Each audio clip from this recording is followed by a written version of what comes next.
সুপ্রিয় দর্শক, স্বাগত জানাচ্ছি আজকের সম্পাদকীয়তে। আমি আশিক মাহমুদ। জামাতে ইসলামের সেক্রেটারি জেনারেল মিয়া গোলাম পরোয়ার বলেছেন, বিএনপির মনে ফাঁকি ছিল, তাই গণভোট আগে হতে দেয়নি। বিরোধী দল বলছেন, নোট অফ ডিসেন্ট বাদে সব মানব, এটা জনগণের সঙ্গে শুভঙ্করের ফাঁকি। আর বিএনপির কথা, নোট অফ ডিসেন্ট বাদ দিয়ে গণভোটের আদেশ জনগণের সাথে প্রতারণা। ভিতরে এক বাহিরে আরেক, এমন পারস্পরিক অভিযোগ কোন দিকে ঠেলে দিচ্ছে রাজনীতিকে? প্রাসঙ্গিক বিষয় নিয়ে আজকের সম্পাদকীয় জুলাই সনদ বাস্তবায়ন কে দিচ্ছে ফাঁকি। আর এসব বিষয় নিয়ে আলোচনার জন্য স্টুডিওতে উপস্থিত আছেন আব্দুল নূর তুষার, গণমাধ্যম ব্যক্তিত্ব। আব্দুল নূর তুষার, আপনাকে ধন্যবাদ আমাদের সাথে যোগ দেওয়ার জন্য। সাথে আছেন সরোয়ার তুষার, যুগ্ম আহ্বায়ক, জাতীয় নাগরিক পার্টি। তুষার ভাই, আপনাকেও ধন্যবাদ আমাদের সাথে যোগ দেওয়ার জন্য। আলোচনার শুরুতেই দর্শক, আপনারাও এই আলোচনায় সরাসরি অংশ নিতে পারেন। আলোচনার অংশ নেওয়ার জন্য সরাসরি কল করতে হবে টেলিভিশনের পর্দায় দেখানো নাম্বারে। এছাড়াও ফেসবুকের মাধ্যমে আপনাদের মতামত পাঠাতে পারেন। আলোচনার শুরুর আগেই জানিয়ে দিচ্ছি আজকের শিরোনাম। প্রাকৃতিক দুর্যোগ ক্ষতিগ্রস্ত কৃষকদের প্রণোদনা দেবে সরকার, সংসদে প্রধানমন্ত্রী। পতিত জমি চাষযোগ্য করার উদ্যোগ, এলজিআরডি 200 ভবন দেয়া হচ্ছে স্বাস্থ্যকে। উৎপাদন খরচ বাড়লেও বাড়েনি ধান চালের দাম, এবারও বোরো 36 ও সেদ্ধ চাল 49 টাকা নির্ধারণ। সরকারিভাবে সংগ্রহ শুরু 3রা মে, দাম না বাড়ায় কৃষকের অসন্তোষ। বিরোধী দলকে মোকাবেলায় পাল্টা কর্মসূচি দেবে না বিএনপি, মতবিরোধ নিরসনের আহ্বান মহাসচিবের। গণভোটের রায় বাস্তবায়নে সরকারকে এগিয়ে আসার আহ্বান 11 দলের।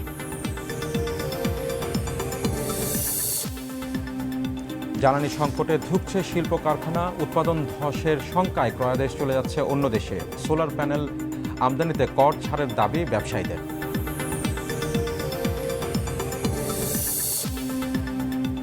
এবং জুনে আবারও ঢাকা টোকিও সরাসরি ফ্লাইট চালু, 14টি বোয়িং কিনবে সরকার, আরও কয়েকটি লিজ নিয়ে বিমানকে লাভজনক করার পরিকল্পনা।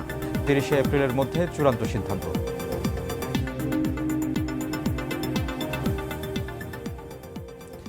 যেই আলোচনায় ছিলাম, আমি আলোচনা শুরু করতে চাই সরোয়ার তুষারকে দিয়েই।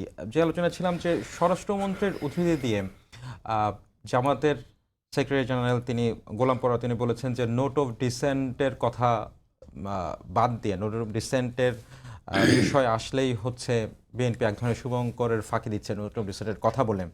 আর অন্যদিকে সরকার বলছে, বর্তমান সরকারি দল বিএনপি বলছে যে এই নোট অফ ডিসেন্ট ছাড়া যেই গণভোটের আদেশ দেয়া, সেটাই সাধারণ মানুষের সাথে এক ধরনের প্রতারণা ছিল।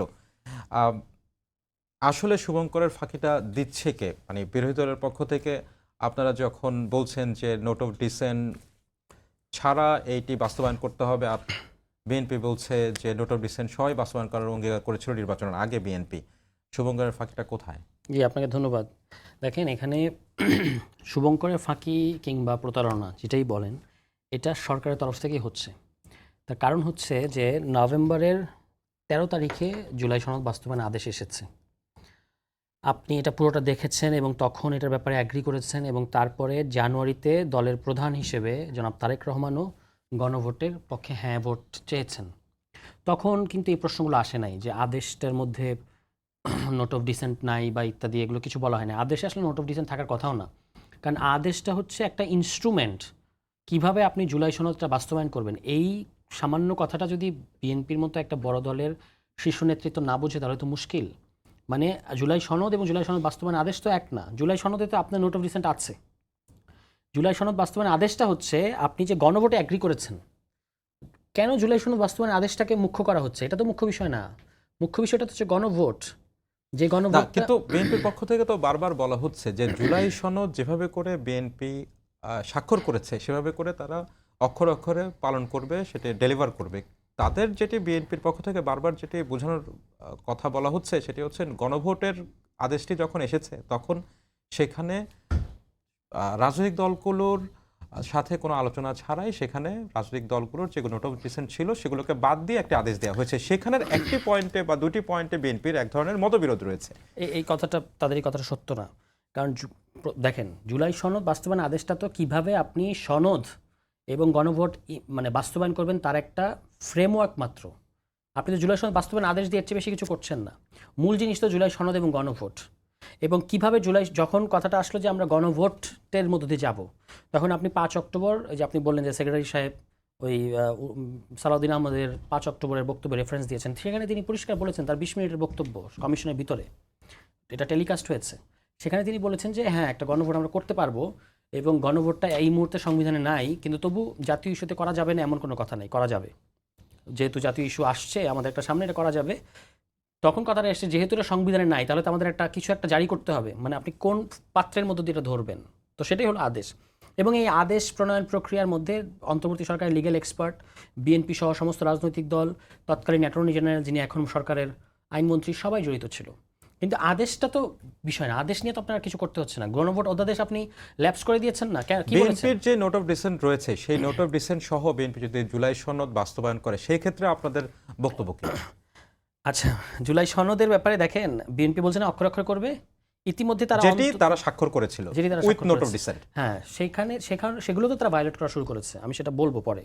কিন্তু তার আগে একটা জিনিস তারা দেখবেন, তারা বলে যে জুলাই সনদ বাস্তবায়নের আদেশ হচ্ছে একটা অন্তহীন প্রতারণার দলিল, এই কথাটা তারা বলেছে পার্লামেন্টে। ওয়ারেজ জুলাই সনদকে তারা একটা প্রতারণার দলিল বানিয়েছে সবার লোকচক্ষুর অন্তরালে, তারা অন্তর্বর্তী সরকারকে ব্ল্যাকমেইল করেছে, এই কথাটা কেউ মানে কেন যেন বলছে না। আমাদের কাছে 17 অক্টোবর সাইন হয়েছে ওই দক্ষিণ প্লাজায়, আমাদের কাছে অর্থাৎ সব এখনও আমার মোবাইলে আছে, সমস্ত রাজনৈতিক দলের কাছে অন্তর্বর্তী সরকারের যে ওই কমিশন যে ড্রাফটটা পাঠিয়েছে, জুলাই ফাইনাল যে ড্রাফট জুলাই সনদের, সেখানে ছিল দুটো কলাম, একটা হচ্ছে প্রস্তাবিত সংস্কার আর একটা হচ্ছে দলগুলোর অবস্থান।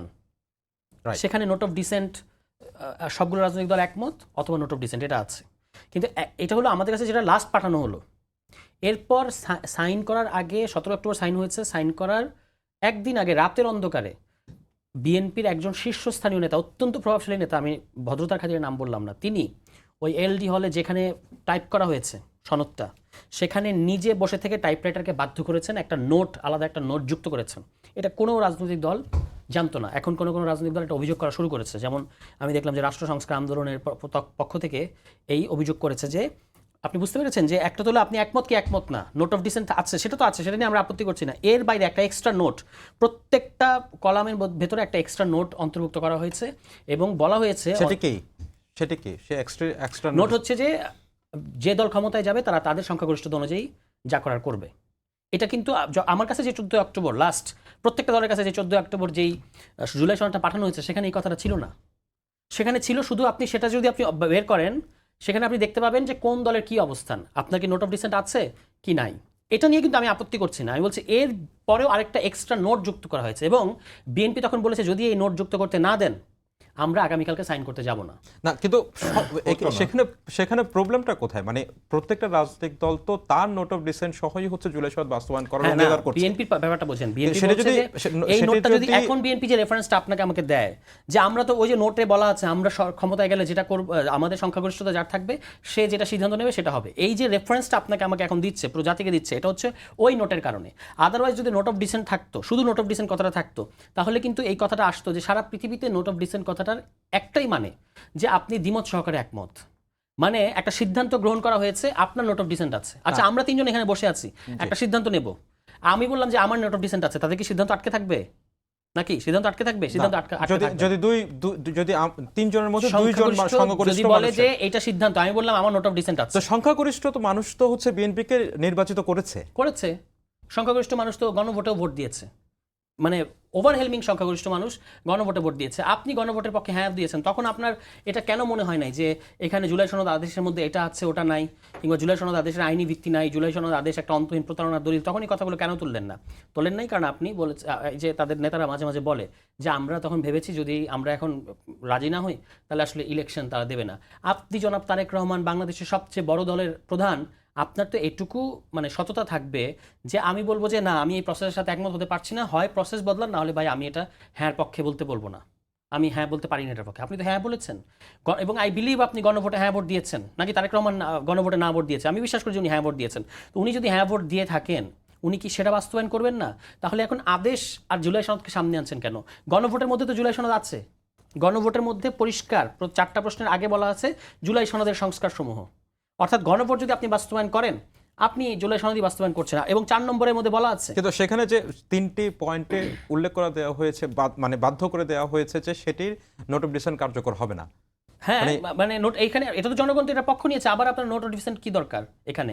এগুলোর ক্ষেত্রে নোট অফ ডিসেন্ট কি দরকার? 4 নম্বর যে প্রশ্ন, সেখানে বলা আছে জুলাই সনদের অন্যান্য সংস্কারসমূহ দলগুলো তাদের অবস্থান অনুযায়ী করবে। সেটার ক্ষেত্রে আপনি বলতে পারেন যে 4 নম্বরের ক্ষেত্রে আমি আমার অবস্থান অনুযায়ী করবো, কিন্তু বাকি যেগুলো যেমন ধরেন আপার হাউসে পিয়ার হবে, এটার ক্ষেত্রে আবার আপনি তো বলতে পারেন না যে আমার নোট অফ ডিসেন্ট আছে, কারণ গণভোট, যদি গণভোট না হতো তাহলে আপনি এটা, আপনার এই বক্তব্যটা সঠিক হতো, কিন্তু যেহেতু গণভোট হয়ে গেছে তখন আর আপনার নোট অফ ডিসেন্ট দিয়ে আমি কি করবো? দেখেন, একটা লাস্ট কথা বলি যে পার্লামেন্টারি সভরেন্টির দেশ হচ্ছে, মানে সংসদীয় সার্বভৌমত্বের দেশ হলো ব্রিটেন। ব্রেক্সিটের সময় 75% of the members of parliament বলেছে ব্রেক্সিট করা ঠিক হবে না। স্টিল জনগণ বলেছে ব্রেক্সিট, বুঝে বলুক না বুঝে বলুক, তখন মেম্বার অফ পার্লামেন্ট বলেছে যে ঠিক আছে, জনগণ যেহেতু বলে ফেলেছে, ইভেন ইফ দে আর রং, এটাই এখন হবে। আবার যদি আপনি কারেক্ট করতে চান, না, আমি সেই সময় ব্রিটেনের ব্রেক্সিট কভার করেছি, আমি সেই সময় ব্রিটেনে অবস্থান করছিলাম। সেই সময় কিন্তু একটা বড় আলোচনা ছিল যে এই যে রেফারেন্ডাম হয়েছে, ব্রেক্সিট রেফারেন্ডাম হয়েছে, সেই রেফারেন্ডামটি আসলে ব্রিটেনের অর্থনীতির জন্য ভালো হবে না খারাপ হবে, সেই জায়গা থেকে পার্লামেন্টে এই ধরনের আলোচনা ছিল এবং সেখানকার রাজনৈতিক মহলে আলোচনা ছিল যে এই রায়কে বাস্তবায়ন আসলে ব্রিটেন করবে নাকি করবে না। এই একটি আলোচনা কিন্তু দীর্ঘ সময় সেখানে ছিল। হ্যাঁ, সেটার একটা মূল কি পয়েন্টটা ছিল এই যে যদি জনগণ এই গণভোটটি বুঝতে না পেরে এমন একটা সিদ্ধান্ত নেয় যেটা রাষ্ট্রের জন্য ক্ষতিকর হয়, তাহলে সংসদের দায়িত্ব আছে কিনা যে এই এই জনগণকে জনগণ যে গণভোটে রায় দিয়েছে সেই রায়ের ক্ষেত্রেও সংসদ তার বিপক্ষে যায়। কিন্তু তারা সিদ্ধান্ত নিয়েছে জনগণের পক্ষে যাবে, ডেভিড ক্যামেরন সিদ্ধান্ত নিয়েছে তো জনগণের রায়ের পক্ষে যাবে, সেটা এগিয়েছে।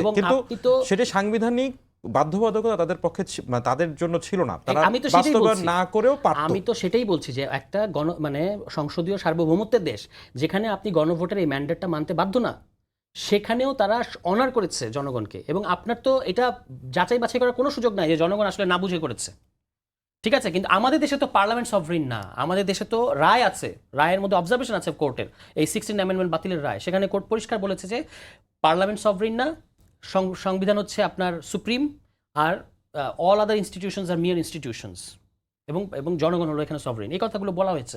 তো সেখানে আপনি যদি রেফারেন্স দিয়ে বলেন পার্লামেন্ট সভরিন, এবং আপনি আবার বলে আসলেন যে, এবং এটা পত্রিকার নিউজ হয়েছে 5 তারিখের পর, 6 তারিখের পত্রিকাগুলো খুলে দেখেন 5 অক্টোবরের পরে, যে সালাউদ্দিন আহমদ বলেছেন যে গণভোটের রায় মানতে সংসদ বাধ্য থাকবে। রেকর্ডেড বক্তব্য তার, কমিশনের ভিতরে এবং বাইরে সাংবাদিকদের, এবং তারাই ক্রেডিট নিয়েছে যে আমরা গণভোটের কথা বলেছে, এবং এই যে ইন গুড ফেইথ আমরা মেনে নিলাম যে একই দিনে হতে হবে গণভোট, তারা বলেছে, আমরা কিন্তু বলেছিলাম যে আগে হতে পারে, আগে হওয়া উচিত। আজকে যে অভিযোগটা আসছে, তারা বলেছে যে একই, আপনি আগে করেন আর এখন করেন, এটার ইফেক্ট একই রকম, সুতরাং আমরা একই দিনে করি, খরচ কমবে। আমরা ইন গুড ফেইথ মেনে নিয়েছি। এখন ক্ষমতায় আসার পরে যখন আপনি ভোল পাল্টে ফেলেছেন, তখন স্বাভাবিকভাবে বিরোধী দল এই অভিযোগ তো করবেই। আব্দুল তুষার, আপনি এই জুলাই সনদ বাস্তবায়নে শুভঙ্করের ফাঁকি দেখছেন কিনা? না, কারণ এই পুরো বিষয়টার মধ্যে শুরু থেকে ফাঁকি আছে। শুভঙ্কর সাহেব অযথা দোষ দিয়ে লাভ নাই। শুভঙ্কর সাহেব আরেকজন আছেন, উনি নন্দিনীর সাথে প্রেম করেন কথোপকথনে। অতএব শুভঙ্কর সাহেব অহেতুক এই যে আমাদের কাছে একটা দুঃখের ব্যাপার হয়ে দাঁড়িয়েছেন আমাদের বাগধারায় থাকার জন্য। আমি বরং মনে করি সকল শুভঙ্করের এই বিষয়ে প্রতিবাদ জানানো উচিত। অঙ্কে ভুল হলে একটা কথা, শুভঙ্কর তো অঙ্কে ভুল করে না। শুভঙ্কর এমনভাবে অঙ্কটা করে যে আপনি বুঝতে পারেন নাই, এই জন্য বলে শুভঙ্করের ফাঁকি। তো প্রথমত সনদে কারা কারা স্বাক্ষর করে নাই, গণভোটের আগে এনসিপি স্বাক্ষর করে নাই। এখন ধরেন আইনগতভাবে যে সনদ আপনি স্বাক্ষর করেন নাই সেই সনদ আপনি সমর্থন করেন নাই, গণভোট হয়েছে এনসিপির সমর্থন ছাড়া একটা সনদে।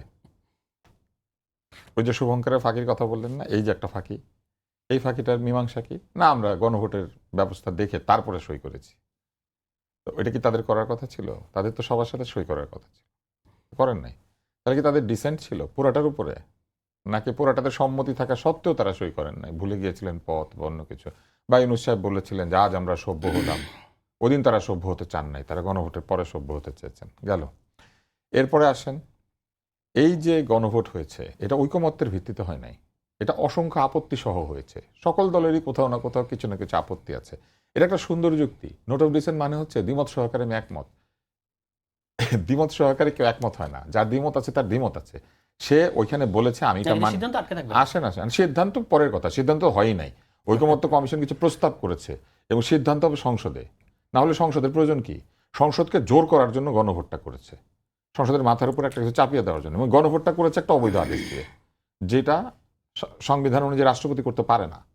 গায়ের জোরে করেছে সবকিছু, এবং যখন গায়ের জোরে করেছে তখন বলেছে জনগণের অভিপ্রায়, যখন আবার গায়ের জোর লাগে নাই তখন বলেছে সংবিধানের রেফারেন্স।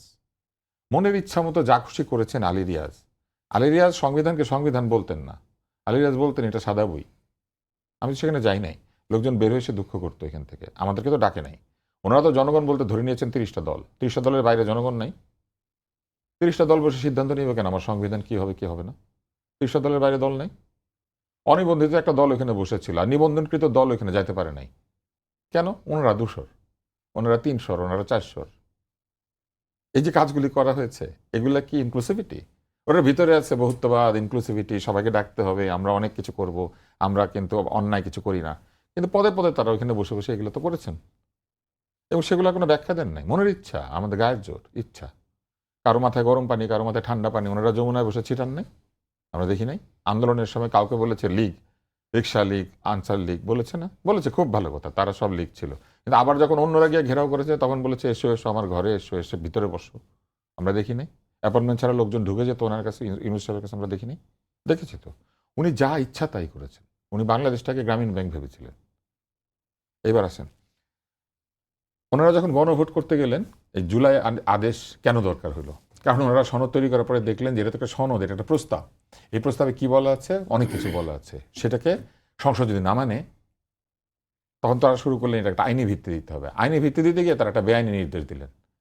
কিভাবে দিলেন ওটা ব্যাখ্যা করার অনেকবার করেছেন, শাহদিন মালিক সাহেব করেছেন, আপনি দেখে নিন। এরপরে তারা কি করলেন? এরপরে তারা বললেন যে না, আমাদের একটা আদেশ লাগবে। এখন আদেশ কে দিবে? একদল বলে প্রধান উপদেষ্টা দিবে। প্রধান উপদেষ্টা আসলে আদেশটা দিতে পারে না, যেহেতু তিনি সংবিধান অনুযায়ী চলবেন বলেছেন। তখন সংবিধান অনুযায়ী একটা লোককে রেখে দেওয়া হয়েছে, উনি প্রেসিডেন্ট সাহেব। ওনাকে বলা হলো আপনি দিবেন।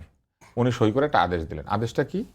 জুলাই সনদের বাস্তবায়নের আদেশ। কেমনে বাস্তবায়ন হবে? একটা গণভোট হবে। গণভোটের মধ্যে জনগণ যদি হ্যাঁ বলে তাহলে সবকিছু মেনে নিতে হবে। কিন্তু সবকিছু যে মেনে নিতে হবে এটা একটা প্রশ্নে তাহলে হওয়া উচিত ছিল, আপনি কি জুলাই সনদে যা কিছু বলা হয়েছে সবকিছুতে হ্যাঁ বলছেন অথবা সবকিছুতে না বলছেন? এক প্রশ্নে হয়ে যাইতো না। তারা 4টা প্রশ্ন বানিয়েছে, জটিলতা তৈরি করেছে। প্রথম 3টার মধ্যে কিছু ঢুকিয়ে দিয়েছে, আর শেষেরটাই বলেছে এই 3টা বাদে বাকিগুলোর ক্ষেত্রে দলের সিদ্ধান্তই চূড়ান্ত। কেন রে ভাই, আপনি একটা গণভোট করছেন যেখানে জনগণকে বলেছেন ভোট যেদিকে দিবা সেদিকেই হ্যাঁ, আবার ওইটার মাঝখানে একটা অংশকে বাদ দিয়ে বলেছেন না, ভোট যেদিকেই দাও। কিছু কিছু ব্যাপারে দলই সেরা, দল তোমাদের উপরে। একই গণভোটের মধ্যে এক জায়গায় বলে জনগণের রায়ই চূড়ান্ত, আরেক জায়গায় বলে কি না অর্ধেকের ব্যাপারে দলের রায় চূড়ান্ত। কিন্তু সেই গণভোটের আদেশ শুভঙ্করের ফাঁকির কথা বলছেন না? রাজি তো হয়েছে রাজনৈতিক দলগুলো। না, রাজনৈতিক দলগুলি, বিএনপি পরিষ্কার বলেছিল যে আমি যেখানে নোট অফ ডিসেন্ট দিয়েছি আমি সেগুলো মানি না, এবং আমরা যদি যাই, আমাদের যদি জনগণ রায় দেয়, আমরা আমাদের ডিসেন্ট যেখানে দিয়েছি ওগুলা রেখে আমরা এটা বাস্তবায়ন করব। না, সেটা এবং তারা বিএনপির কিন্তু ইশতেহারেও ছিল, বিএনপির বক্তব্যেও ছিল। কিন্তু হ্যাঁ। প্রশ্ন হচ্ছে যে সেই গণভোটের যে রায়, গণভোটটা তো সেখানে বৈধতা- 68% তো রায় এসেছে এসেছে, কিন্তু গণভোটটা কেন, এই আদেশটা কেন অবৈধ হয়েছে এবার সেটা বলি। সংবিধান অনুযায়ী রাষ্ট্রপতি এমন কোনো আদেশ দিতে পারেন না যেটা সংবিধানে নাই। উনি আইন করবেন, আইন করতে পারেন, সেটা সংবিধানের আলোকে নতুন আইনের জন্য উনি অধ্যাদেশ জারি করতে পারেন। কিন্তু উনি এমন কোন একটা আইন তৈরি করতে পারেন না যেটা সাংবিধানিক আইন এবং যেটা সংবিধানে যুক্ত করে দিতে পারেন উনি। আমি কি আপনাকে বোঝাতে পেরেছি? সংবিধানে কিন্তু আইন যুক্ত হয় না, সংবিধানের আলোকে আইন তৈরি করা হয়, যে আইনের অধীনে বিচার হয়। উনি একটা সাংবিধানিক আইন তৈরি করে দিয়েছেন, গণভোট হবে, কিন্তু সংবিধানে গণভোট নাই। পরিষ্কার বলা আছে যে রাষ্ট্রপতি এমন কিছু করতে পারবেন না যেটা সংবিধানে নাই। তো সংবিধানে না থাকা একটা জিনিস উনি চালু করে দিলেন। আবার ওই গণভোটের মধ্যে যে প্রচারণা হচ্ছিল না, শুভঙ্করের ফাঁকি ফাঁকি বলছে না, এই ফাঁকি তো ইউনূস সাহেব দিয়েছেন সব জায়গাতে, মানে একটা গোজামিল করেছেন। ওইখানে প্রচারণার মধ্যে বলছিল আপনারা যদি গণভোটে হ্যাঁ দেন তাহলে বাংলাদেশে গণভোট চালু হবে। প্রচারণার পুস্তকের মধ্যে পরিষ্কার লেখা ছিল যে বাংলাদেশে যদি গণভোট চালু করতে হয় তাহলে আপনাদের গণভোটে হ্যাঁ বলতে হবে। বাংলাদেশে তাহলে গণভোট চালু ছিল না, তাহলে কোত্থেকে আসলো? আর ভোট দিয়ে আমি এটাকে চালু করবো কেন? আমি তো দেখতেই পাচ্ছি এটা চালু, ইউনূস চালু করে দিয়েছে প্রেসিডেন্টের মাধ্যমে। কিন্তু প্রেসিডেন্ট কিন্তু আসলে এটা চালু করতে পারেন না, ওনার সে এখতিয়ার নাই। আর এইরকম একটা জটিল পরিস্থিতি তৈরি করে সংসদে যাওয়া হয়েছে। কেন জানেন? কারণ ইউনূস সাহেবরা চেয়েছেন, আলী রিয়াজ এবং ইউনূস সাহেব মিলে যে কমিটিটা বানিয়েছিলেন এখানে যা বলা হবে সব অক্ষর অক্ষরে পালন করতে হবে। কিন্তু বিএনপি তো পরিষ্কার বলেছে যে আমি যেখানে যেখানে দ্বিমত দিয়েছি সেগুলো আমি পরিষ্কার মানব না, আমার ওই দ্বিমত সহ আমি করব। জনগণ বিএনপিকে রায় দিয়ে দিয়েছে যে আপনি আপনার দ্বিমত সহ আপনাকে থাকা সত্ত্বেও আমরা আপনাকে 2/3 দিলাম। এখন 2/3 সংসদে দিয়ে দিয়েছে, সংসদে বসে আলোচনা করে সিদ্ধান্ত নিবে যে এটার ভবিষ্যৎ কি হবে। কিন্তু তাই হচ্ছে। কিন্তু সরোয়ার তুষারের ফাঁকিটা সেই কে তৈরি যুক্তি- করেছে? আমি তো বললাম সরকার দিচ্ছে না। যুক্তিটা তো এইটাই যে সরকার শুভঙ্করের ফাঁকি দিয়েছে, মোটেও না।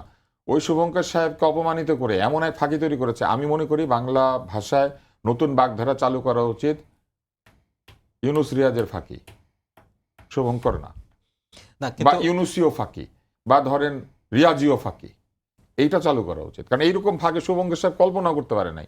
শুভঙ্কর সাহেব তাদের কাছে শিশু। কিন্তু আপনি সরোয়ার তুষারের এই যুক্তি বিএনপি বা আপনি যেই আমি তো এটার বিএনপি বিরুদ্ধে না, থাকবেন- আমি ঘটনাটা দূর থেকে দেখছি, তো আমি দূর থেকে তখন থেকেই দেখছি যে না, ইউনুস আপনাকে সাহেব আমি বিএনপি বলছি ইউনুস সাহেব এই জটিলতাগুলি তৈরি করে দিয়ে যাচ্ছিলেন, এবং ইউনুস সাহেব আরো অনেক জায়গায় জটিলতা তৈরি করেছেন। 14টা বোয়িং কিনতে সরকার বাধ্য। আপনি একটু আগে খবর বললেন না, 14টি বোয়িং কিনবে সরকার। 14টা বোয়িং কিনতে বাধ্য, উনি চুক্তি করে গেছে। সরকার না কিনবে কেমন করে? সরকারকে এখন ঘটিবাটি বিক্রি করে হলে 14টা বোয়িং কিনতে হবে। দেশে আপনি দেখতে পাচ্ছেন গাড়ি চলে না তেলের অভাবে, 14টা বোয়িং চালাবে। এটা বোঝা যাচ্ছে না, বোয়িং লাইন দিবে। মনে করেন এয়ারপোর্টে গিয়ে দেখা গেল বোয়িং লাইন দিয়ে জেট ফুয়েলের দাম ডাবল হয়েছে। জি এই টাকা কোত্থেকে দিবে? $2 বিলিয়ন তেল আমদানি করে নাকি এখন IMF এর কাছে হাত পাততে হচ্ছে, যেটা সত্যি কথা, এটা কোনো লজ্জার কিছু নাই। কিন্তু এই সরকার 14টা বোয়িং কিনতে বাধ্য। কি করবে? 14টা বোয়িং কিনে বিমানকে লাভজনক করবে। 4টা বোয়িং যে লাভজনক করতে পারে না, সে 14টা বোয়িং কিনবে। মনে করেন একটা লোক 4টা গরু মোটা তাজা করতে কিনেছে, তারপরে মোটা তাজা করতে পারে না, গরু মারা যায়। এখন আরো 14টা কিনে 18টা করবে। 18টা করে সেই 18টাকে আরো মোটা তাজা করবে। মোটা তাজা করার লোক কোথায়? এই 14টা বোয়িং শুধু কিনা হবে। 14টা বোয়িং আসবে কিভাবে? 10 বছর লাগবে, 5 বছর লাগবে এই বোয়িং আসতে। সরোয়ার তুষার এবং উনি যে চুক্তি করে গেছেন, দেবপ্রিয় বলে নাই? দেবপ্রিয় ভট্টাচার্য পরিষ্কার বলেছেন যে বাংলাদেশের জন্য সবচেয়ে ভয়ঙ্কর হচ্ছে তেল টেল কিচ্ছু না, এই চুক্তিটা। শুধু 14টা বোয়িং কিনবে, তুলা কিনবে, গম কিনবে, সয়াবিন কিনবে, কৃষি পণ্য কিনবে, বীজ কিনবে। সরোয়ার তুষার এটা আরেক ফাঁকি। খুব সংক্ষেপে জানতে চাই এই বিষয়ে। সেটি হচ্ছে যে আব্দুল তুষার বলছিলেন যে যেই গণভোট আদেশ, সেই আদেশটি অসাংবিধানিক, এই রাষ্ট্রপতি এটা আদেশ দিতে পারেন না। তো সেই আদেশ নিয়ে সেটি বিএনপিও বলছে। এটা ওরাও জানতো দেখে কি করেছিল জানেন? বলেছে এটা নিয়ে আদালতে যাওয়া যাবে না। শুরু থেকে তারা বলতেছিল এই আদেশ সনদ কিচ্ছু নিয়ে আদালতে যাওয়া যাবে না। বাংলাদেশে এমন কি আছে যেটা নিয়ে আদালতে যাওয়া যাবে না? এটা কি কোনো ফেরেশতা এসে দিয়েছে যে এটা নিয়ে আদালতে যাওয়া যাবে না? এটা ঐশী গ্রন্থ। জি সরোয়ার তুষার। ভাই তো ইউনুসীয় ফাঁকির কথা বলেছেন, আমি একটু সালাউদ্দিনীয় ফাঁকির কথা বলি। এটা হচ্ছে সবচেয়ে বড় এবং গভীর ফাঁকি, কারণ উনি তো এখন আবার সংক্ষেপে, কিন্তু আমাদের আরো বেশ কয়েকটি বিষয় ওকে রয়েছে। এটার বিষয়ে দেখেন, উনি ওই যে গণভোট সংবিধানে নাই, কি বলেছেন সালাউদ্দিন আহমেদ? গণভোটের জন্য সংবিধান সংশোধনের প্রয়োজন নাই উল্লেখ করে সালাউদ্দিন আহমেদ বলেন, রেফারেন্ডামের যে আর্টিকেল 142 ফ্যাসিস্ট আওয়ামী লীগ সরকার উড়িয়ে দিয়েছিল, সেটা হাইকোর্টের রায়ের মাধ্যমে পুনঃপ্রতিষ্ঠিত হয়েছে। এখন সংবিধানে আর কোথাও রেফারেন্ডাম করা যাবে না এমন কোনো বিধান নাই। সুতরাং একটা অর্ডিন্যান্স জারি করে নির্বাচন কমিশনকে এখতিয়ার দেওয়া যেতে পারে, একই দিনে সংসদ নির্বাচনের পাশাপাশি আলাদা ব্যালটে রেফারেন্ডাম করা যাবে। রেফারেন্ডামের মাধ্যমে যে জনরায় আসবে সেটা সার্বভৌম ক্ষমতার একটা রায়, সুতরাং সব সংসদ সদস্য সেটা মানতে বাধ্য হবেন। এটা হচ্ছে জনাব সালাউদ্দিন আমাদের বক্তব্য। এবং ইউনুস সাহেবের যেটার কথা ভাই বলেছেন যে উনি ভুল বলেছেন করতে বলে সালাউদ্দিন সাহেব পারবেন না। উনি কি বলে ওনাকে সালাউদ্দিন সাহেবকে ধরে নিচ্ছেন, সালাউদ্দিন সাহেব নির্ভুল। কি 2টা গণভোট, না উনি বলেছেন যে গণভোট দেন তাহলে আর গণভোট ফিরে আসবে। এটা উনি ভুল কিছু বলেন নাই। কিন্তু এই বিষয়ে আমাকে বারবার ইন্টারাপ্ট করতে হচ্ছে। কিন্তু যখন সালাউদ্দিন সাহেব, আমরা এটা ফলো করেছি, সেই জন্যই বললাম যে যখন সালাউদ্দিন আহমেদ এই কথা বলছিলেন ঐকমত্য কমিশনে, সেই সময় কিন্তু সালাউদ্দিন আহমেদ বা বিএনপি জানতো না যে গণভোটের যে আদেশটি আসবে সেই আদেশের মধ্যে 3টি ক্লজ দেওয়া হবে, যে 3টি ক্লজে থাকবে যে নোট অফ ডিসেন্ট যেগুলো বিএনপির ছিল বা রাজনৈতিক দলগুলোর ছিল, সেগুলো বাদেই যেভাবে করে এই জুলাই সনদ ঐকমত্য কমিশনে তৈরি করা হয়েছে সেভাবে বাস্তবায়ন করতে হবে। এই গণভোটের আদেশ হওয়ার আগে কিন্তু তারা জানতেন না। হওয়ার পর তাদের কি কোনো প্রতিক্রিয়া ছিল? তারা প্রতিক্রিয়া বলেছে আমরা মানবো না। ছিল।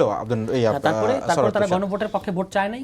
তারা সালাউদ্দিন আহমেদ এরপরে প্রোগ্রামে বলেন নাই যে তাদের পাবলিক প্রোগ্রামে যে গণভোটের রায় হচ্ছে এটা সার্বভৌম রায়, এগুলো সব রেকর্ড আমাদের কাছে আছে।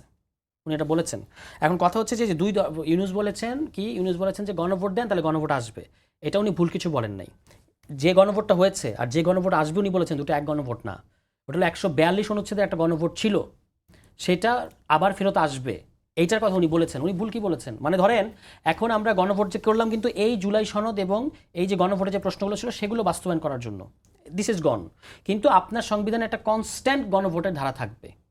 সেটা হচ্ছে কি যে সংবিধানের বিশেষ বিশেষ ধারা যদি আপনি বাস্তবায়ন করতে চান তখন আপনাকে গণভোটে যেতে হবে। যেমন তত্ত্বাবধায়ক সরকার যদি আপনি বাতিল করতে চান, কোনো সরকার যদি চায় 2/3 জোরে, তাহলে আপনি গণভোটে যাবেন, যেতে হবে। ওটা হচ্ছে কনস্টিটিউশনাল গণভোট। আর এই গণভোট যেটা সেটা কনস্টিটিউশনাল গণভোট না। এটা কনস্টিটিউশন আছে কি না এটা একেবারেই ম্যাটার করে না। কারণ হচ্ছে যে আমাদের কনস্টিটিউশনে কি কি বিষয়ে গণভোট করা যাবে সেটা একটা বলে দেওয়া আছে। এর বাইরে আপনার জাতীয় জীবনে তো আরও 10টা ইস্যু আসতে পারে যেগুলো খুবই ফান্ডামেন্টাল, খুবই গুরুত্বপূর্ণ। সেটা তো আপনার সংবিধান আগাম অনুমান করতে পারবে না যে সংবিধান লিখে রাখবে।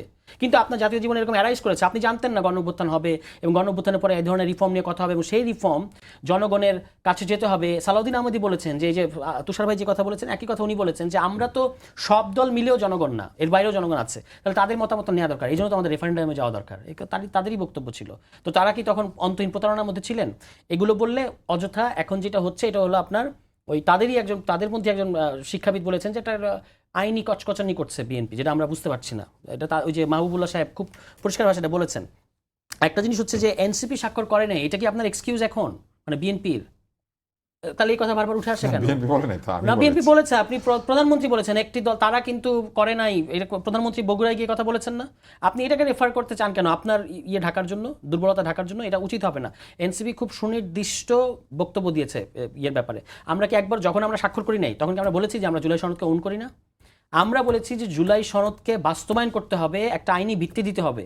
এজন্য আপনি একটা ফ্রেমওয়ার্ক বা রোডম্যাপ তৈরি করা ছাড়া শুধুমাত্র যেটা আগামী সংসদের হাতে ছেড়ে দিচ্ছেন এটা পরবর্তীতে বাস্তবায়ন হবে না, বিকজ আমাদের প্রায়র এক্সপিরিয়েন্স খারাপ, অতীত নজির খারাপ।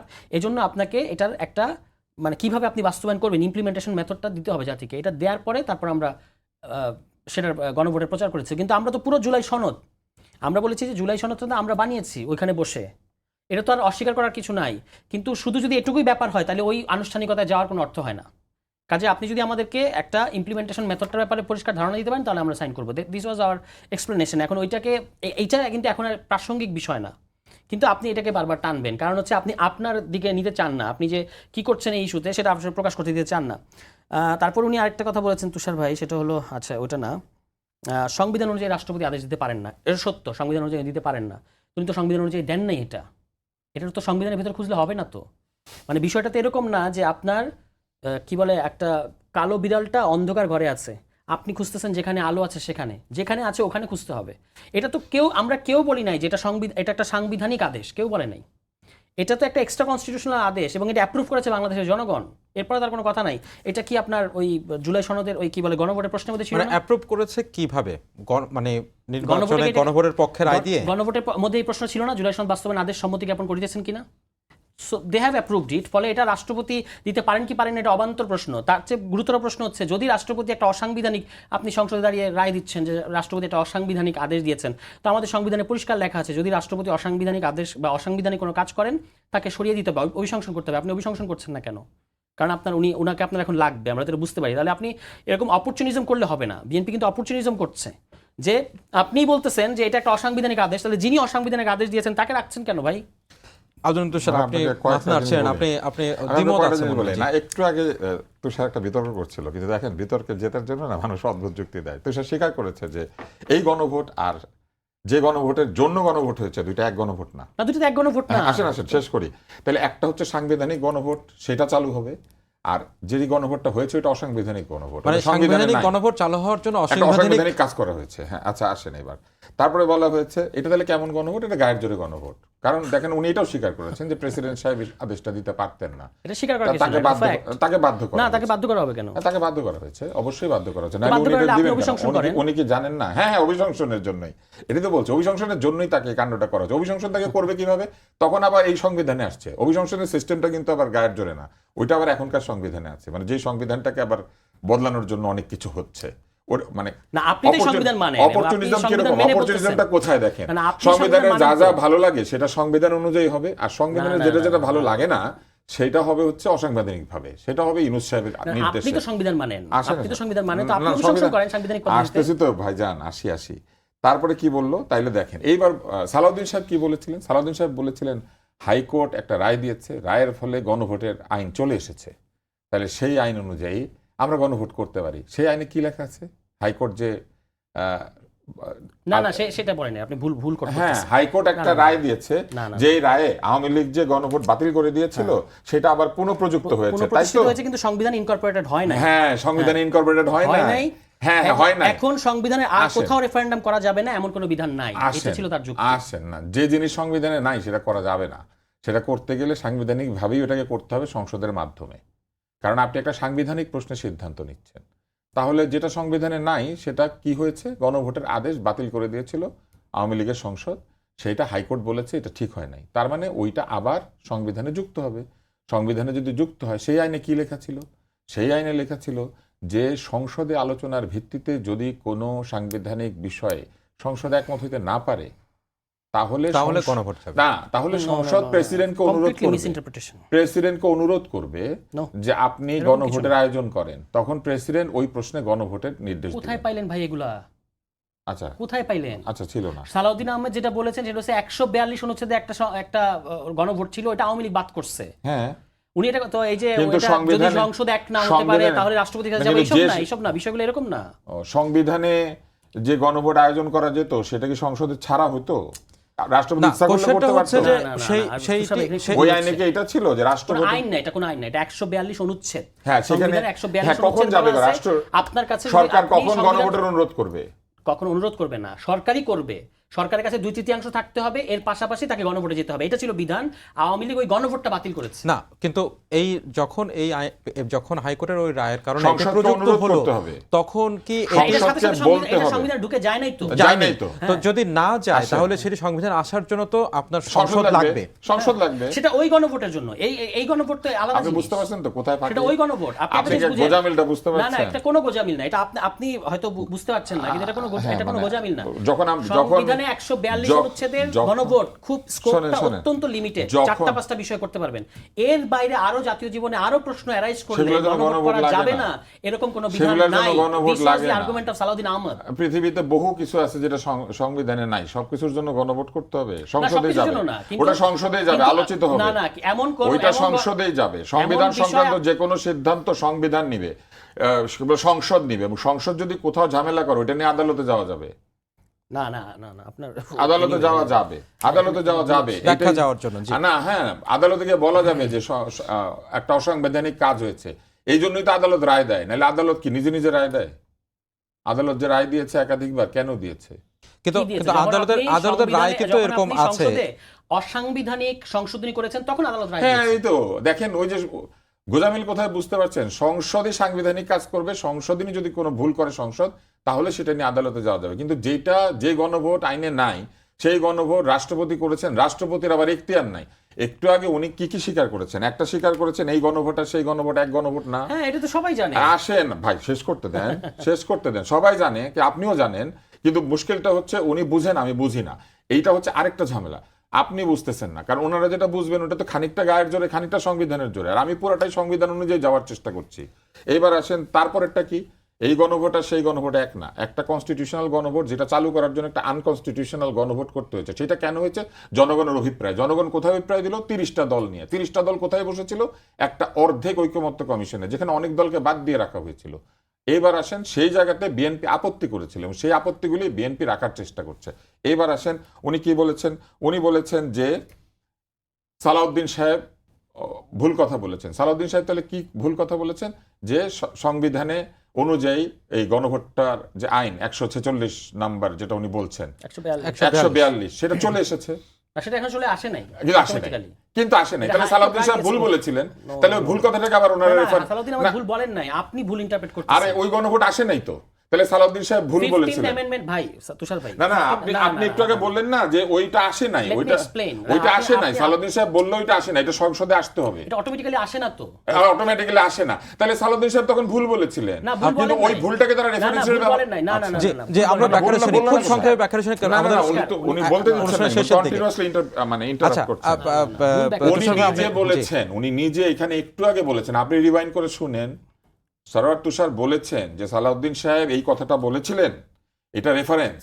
তাহলে সালাউদ্দিন সাহেব বলার পর আজকে কেন না করেন? কিন্তু সালাউদ্দিন সাহেব যেটা বলেছিলেন, সরওয়ার তুষার একটু আগে বলেছেন যে ওইটা ঠিক না, ওইটা আসে নাই, আসলে ওটা সংসদে আসতে হবে।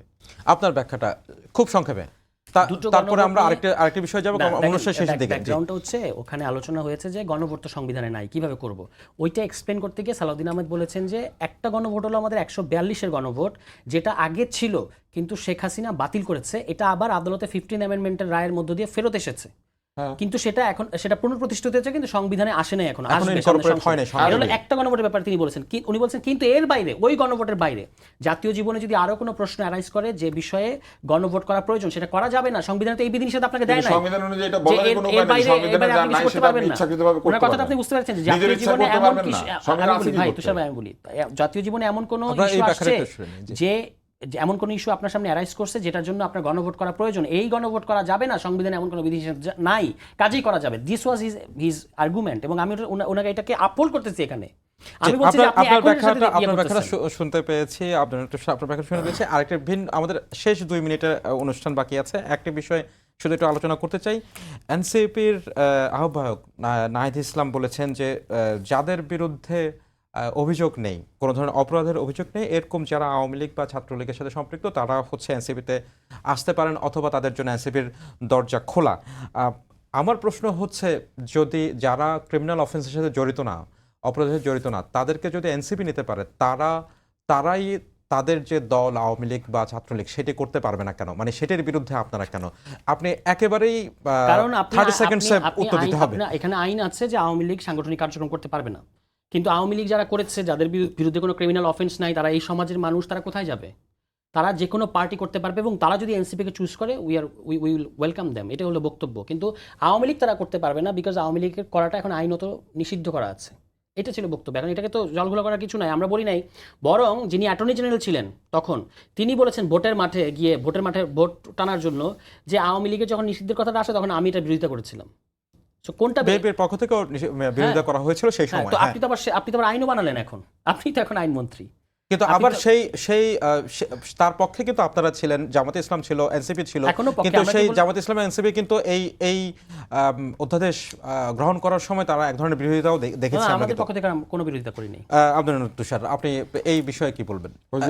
লাস্ট 50 সেকেন্ডস কথা বলতে পারবেন। ওই যে সুবিধা রাজনীতি, এখন তারা দেখতে পাচ্ছেন যে তাদের দলে যদি লোকজনকে ডেকে আনতে হয়, তাহলে কোত্থেকে ডেকে আনতে পারবেন?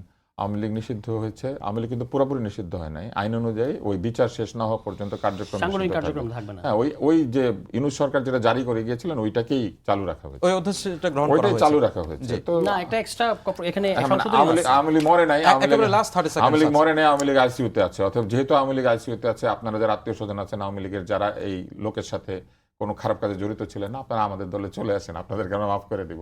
কালকে যদি না আসে, তাইলে আবার দেখা যাবে তাদেরকে বলতেছে আপনি দোষর ছিলেন। তো একই অঙ্গে এত রূপ কিভাবে হয়? একই চোখে দুই রকম কেন আলোচনা হবে? আওয়ামী লীগ যারা করেছে হয় তারা সকলেই দোষী, অথবা তারা কেউই দোষী না। সকলেই কেন দোষী? সকলেই দোষী না। Very nice. তাহলে আমাদের শেষ করতে হবে। কিন্তু যখন এই মব করে মানুষজনকে ছবিতে পর্যন্ত জুতাপিটা করা হয়েছে, তখন বলা হয়েছে আওয়ামী লীগের পক্ষে কিছু বললে আপনি খারাপ কাজ করতেছেন। ধন্যবাদ। আওয়ামী লীগের পক্ষে কিছু বললে আনিস আলমগীর খারাপ কাজ করে ফেলেছিল না, খালি বলেছিল কি আওয়ামী লীগের সে একটু নির্বাচন করুক, এটা বলার কারণে জেলখানে ঢুকেছিল না। জি ধন্যবাদ, আমাদের শেষ করতে হবে। তুষার ভাই, আমাদের সময় এখানে শেষ হয়েছে। গেলে আপনি মাপ পেয়ে যাবেন। জি জি, থ্যাংক ইউ। এই ছিল আজকের শপথ। আগামীকাল আবার দেখা হবে একই সময়ে। শুভরাত্রি।